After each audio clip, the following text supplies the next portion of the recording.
परंतु इंटीरियर में ये ऐसा ब्लास्ट पहली बार लगभग 2 दशकों के बाद हुआ है। 2009 के बाद, बॉम्बे ब्लास्ट के बाद पहली बार हुआ है। तो इसका एम ये है कि एक तो जनता में दहशत फैला देना और दूसरा इसको ये सरकार को ये बता देना कि हम अभी भी एक्टिव हैं, आप ये ना समझें कि हम लोग खत्म हो गए हैं।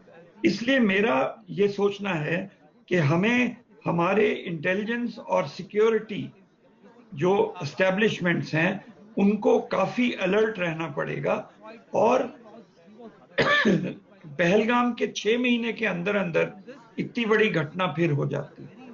रिकवरीज हो रही हैं, ये बहुत अच्छी बात है और उसके लिए जो भी पुलिस एजेंसीज और सिक्योरिटी एजेंसीज है उन्होंने बड़ा अच्छा काम किया।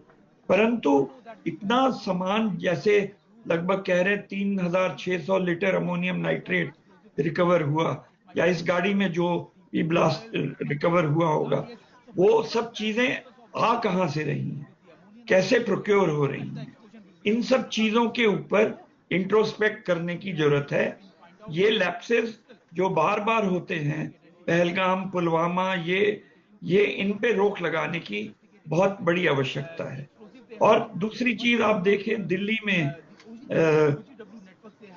पुलिस जो है, क्योंकि दिल्ली देखिए, एक जो पुलिस जानकारी पुलिस दे रही है सूद साहब, उसमें वो ये भी बता रही है, एक सेकंड मैं आपको टोक रही हूँ, लेकिन उसमें वो ये भी बता रही है कि इस पूरे मामले को अगर आप देखिए तो ऐसा लग रहा है कि जब कई जगहों पर छापेमारी हुई और एक्सप्लोसिव्स को जब्त किया गया, उसके बाद से इन्होंने एक डेस्परेशन में, जिसको कहते हैं कि भाई अब हमारे पास जो भी है हमको इसको जल्द से जल्द ये करना। और ये जो पूरा ग्रुप है, अभी कंफर्म्ड मोटिव नहीं सामने आया है, लेकिन माना जा रहा है कि ये अफिलिएटेड है जैश ए मोहम्मद लिंक्ड एक टेरर नेटवर्क से, जो vehicle borne improvised explosive device यानी VBIED अटैक्स के लिए जाना जाता है। और ये साफ इशारा कर रहा है कि आखिर किस तरह से, मतलब फिर आखिरकार इनके पास जितना भी एक्सप्लोसिव था उसके साथ गाड़ी में आते हैं, 2-3 घंटे इंतजार करते हैं, क्योंकि उनको ऐसे वक्त पर यहाँ धमाका करना था जब थोड़ा अंधेरा हो जाए, जब भीड़ थोड़ी हो जाए, और उसके बाद यहाँ पर आकर ये धमाका कर दिया जाता है। आप भी इसको इसी तरह से देख रहे हैं?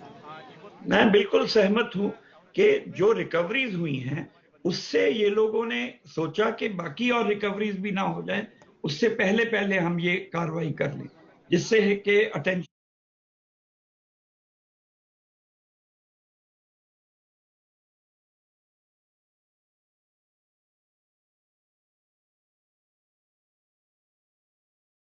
है कि पहले कैसे इतना सामान आ गया। और ये मैं बिल्कुल सहमत हूं कि ये व्हीकल बोर्न आईडीज हैं और सुसाइड अटैक्स हैं। ठीक है, मैं लौट रही हूँ एक बार। गृह मंत्रालय में इस वक्त बैठक शुरू हो गई है और जितेंद्र बहादुर हमारे साथ, हमारे सहयोगी जुड़ रहे हैं। जितेंद्र, बैठक शुरू हो गई है, कौन कौन शामिल हो रहा है इस बैठक में गृह मंत्री अमित शाह के साथ?